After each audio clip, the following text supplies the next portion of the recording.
মানে মনকে আত্মস্থ করিয়া মানে নিজের বশীভূত করে ন কিঞ্চিত অপি চিন্তয়ে, আর কিছুই চিন্তা করিবে না।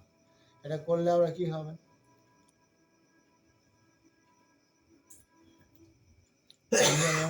যোগী বিগত সুখেন ব্রহ্ম সংস্পর্শ অত্যন্তং সুখম রজনীতে, পরম সুখ প্রাপ্তি হবে। নিজের আনন্দে নিয়ে থাকবে, কোনো আনন্দের বাহ্য জগতে আনন্দের অপেক্ষা নাই। আমরা কোথাও বেড়াই না, কি হয়েছে কথা? কিন্তু আমরা কি আনন্দে নাই? ঘর থেকে বেড়াই না, তারা লোকের দৃশ্যমান জগৎ নিয়ে কত মেতে আছে, কিন্তু আমাদের কেন না নিজের আনন্দে নিয়ে থাকি, কোনো অপর কোনো আনন্দের অপেক্ষা নাই। প্রশান্ত মনসং হি এনম যোগিনম সুখম উত্তমম। উত্তম মানে উত্তম, মধ্যম, অধম 3 প্রকার। তো প্রশান্ত মনা, রজগুণ বৃত্তি শূন্য, রজগুণ চাঞ্চল্যের কারণ হয়। হ্যাঁ, প্রশান্ত প্রশান্ত মনসংহীনম যোগিনম সুখম উত্তমম উপৈতি, মানে যোগীকে সুখ উত্তম সুখ আশ্রয় করে। উপৈত মানে আশ্রয় করে। যোগী সুখ না চাইলেও সুখ তার পেছনে পেছনে যায়। উপৈত মানে আশ্রয় করা, তার যোগী না চাইলেও তার কাছে সুখ এসে হাজির হয়ে যাবে। আর লোক সুখ খুঁজে বেড়াচ্ছে, সুখ পাচ্ছে না, তাই উপৈত মানে আশ্রয় করা। প্রশান্ত মনসংহীনম যোগিনম সুখম উত্তমম।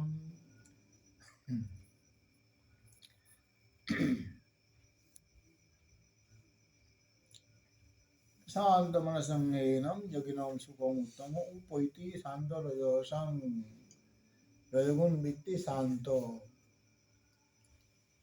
ব্রহ্মভূতম অকলমসম, অকলমস নিষ্পাপ, কলুষিতা বর্জিত হয়ে যায়।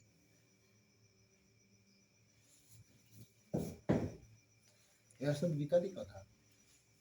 এরা ব্রহ্ম যোগশাস্ত্র বলা হয় না, ব্রহ্মবিদ্যায় যোগশাস্ত্রে কৃষ্ণার্জুন সংবাদে, যেগুলো একটা সমাপ্ত লাস্টে বলা আছে না, প্রত্যেকটা অধ্যায় শেষে কথা বলা আছে।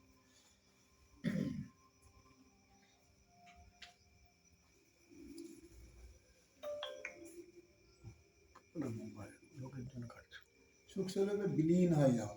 আমাদের চিন্তাধারা, ভারতবর্ষের ঋষিরা চিন্তা করতে করতে করতে করতে করতে এমন একটা জায়গায় গেছে, যেখানে অচিন্ত্য রূপম আদিত্য বর্ণম তমস চিন্তার অতীত অবস্থা, সেই সব জায়গায় পৌঁছে গেছে। সেইখানে গিয়ে পরম নির্বাণ সুখ, যে ব্রহ্ম যে সুখের স্বরূপ, ব্রহ্ম সুখম পরিচয় সাথে কথয়ন্তি ব্রহ্মবিদ, ব্রহ্মবিদের ব্রহ্মকে সুখের স্বরূপ বলে।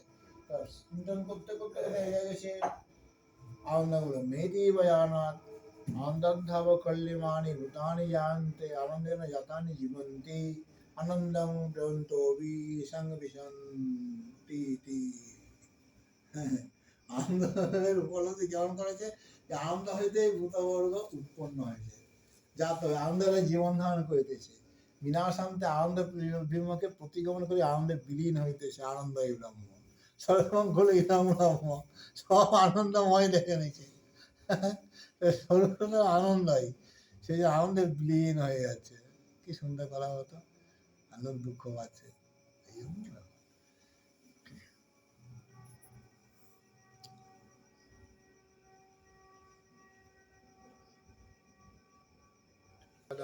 বানানো বলছে না, পরম সুখ স্বরূপ ব্রহ্মই আনন্দ, ব্রহ্মই সুখ স্বরূপ।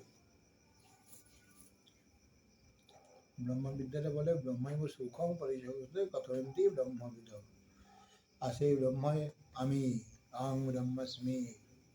চিন্তা করতে করতে দেহ বুদ্ধি যখন চলে যাবে, স্থূল শরীর, সূক্ষ্ম শরীর, কারণ শরীর সব ত্যাগ হয়ে যাবে, আমি বুদ্ধি সেখান থেকে গিয়ে আমিতে পরিচয় হবে। তাই এখানে ভাষ্যকার ভালো, ভগবান একটা কথা বলেছে ভিক্ষামণি, সুপ্রকাশম অধিষ্ঠানং স্বয়ং ভূয় সদাত্মনা ব্রহ্মাণ্ডম পিণ্ডাণ্ডম তজ্জতাং মালখণ্ডম।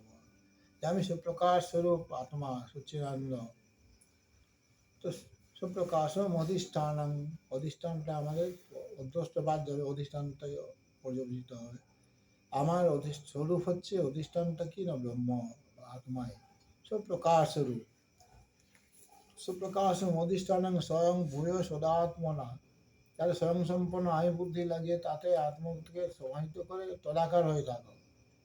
ব্রহ্মাণ্ড ভবি পিণ্ডাণ্ডং তজ্জতাং মলভাণ্ড, বলে সমস্ত দেহকে দেহভাণ্ড মলভাণ্ড আর ব্রহ্মাণ্ডকে পরিত্যাগ করা।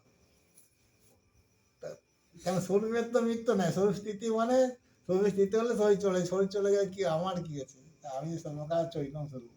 এটা স্থূল শরীরের কথা। এবার আরেকটু ভিতরে ঢুকে বলতেছে, কি বলছে, চিরাত্মনি সদানন্দে, আত্মা হচ্ছে সচ্চিদানন্দ স্বরূপ, সদানন্দে, সবসময় যে আনন্দে থাকে তাকে সদানন্দ বলা হয়। তো আমার এক বন্ধু ছিল, ওকে দেখালো, কিরে সদানন্দ একটু আনন্দ দে, ওর নাম সদানন্দ। ওকে বলতাম ওর নামের সাথে ওর মিল নাই কোনো, বলছে সব দুঃখে তুই সদানন্দ নাম পেয়েছিস, তুই দুঃখে কেন থাকিস। আমাদের বন্ধু ছিল।